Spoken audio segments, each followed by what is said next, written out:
Kilo कांदे 140 रुपयांना मिळतात, तर 12 किलोग्राम कांदे किती रुपयांना मिळतील? जी माहिती दिली ती इथे आपण पहिल्यांदा मांडून घेतली. 7 किलो कांदे, त्याची किंमत 140, बरोबरचं चिन्ह. किती किलो कांद्यांची किंमत काढायची? 12.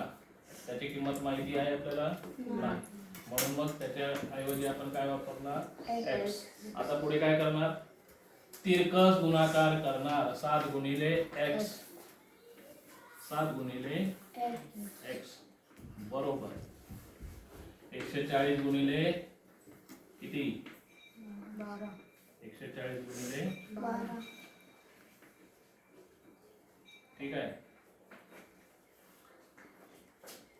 पुढे 7x बरोबर 140 गुणिले 12 किती होतील रे?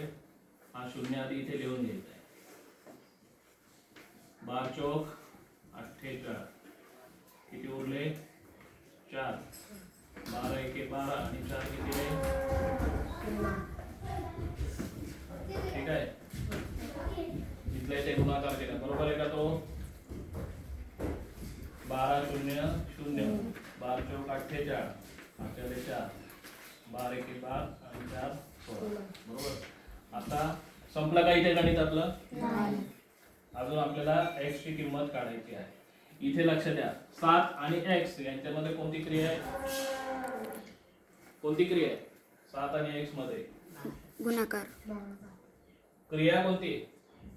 इथे क्रिया कोणती? गुणाकार. आता x आपण बाजूला काढू, बरोबर 1680.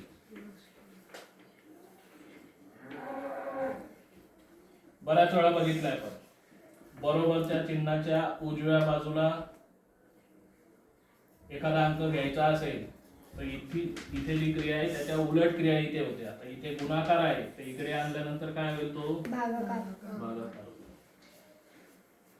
मग आता करा भागाकार. झाला ना गोंधळ? सोप्या पद्धतीने नाही.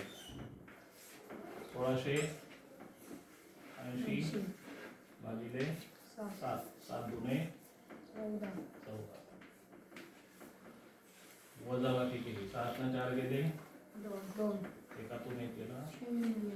आता कोणता अंक घेणार? 8. 7 चौक 28. किती उरणार? संपलं उदाहरण? संपलं का? हा शून्य राहिला ना, शून्य इथे घेणार आणि 7 0